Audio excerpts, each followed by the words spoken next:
Благодарам, подпредседателе.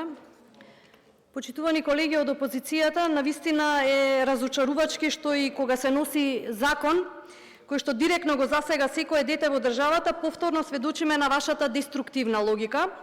Наместо конкретни предлози слушаме повторно пароли, паушални критики и класичен политички театар. Овој предлог, закон за изменување и дополнување на Законот за основно образование, е навистина огромен чекор напред. Конечно се поставуваат основите за подобрена ученичка поддршка и вистинска еднаквост во пристапот во образованието.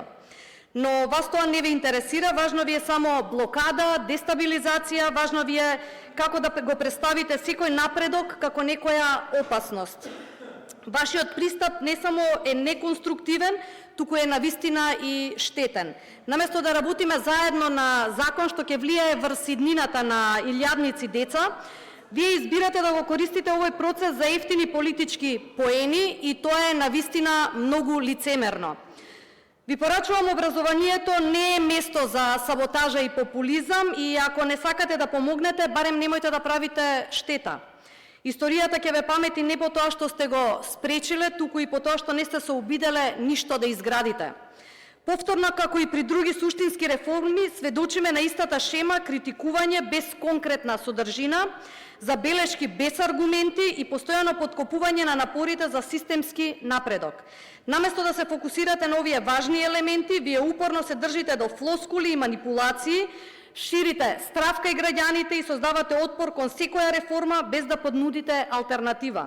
Ако имате подобри решенија, каде се? Второ читање не е театар за политичко позиционирање, туку можност за конструктивна интервенција. Образованието не смее да биде заложник на вашите политички реваншизми и основното образование секако е темелот на секое здраво општество и ако не сакате да помогнете, барем имајте доблест да не ги кочите процесите што се во интерес на иднината на децата.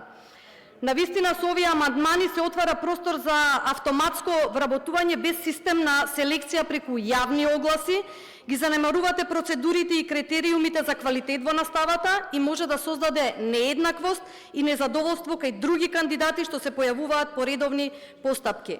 Секако Министерството веќе има воспоставен механизам за распределба на средства според приоритетите на образовната политика и нема потреба од метнување дополнителен став за закон, тоа може да се например, уреди со подзаконски акти. Така да ви благодарам на критиките, меѓутоа ви се деструктивни.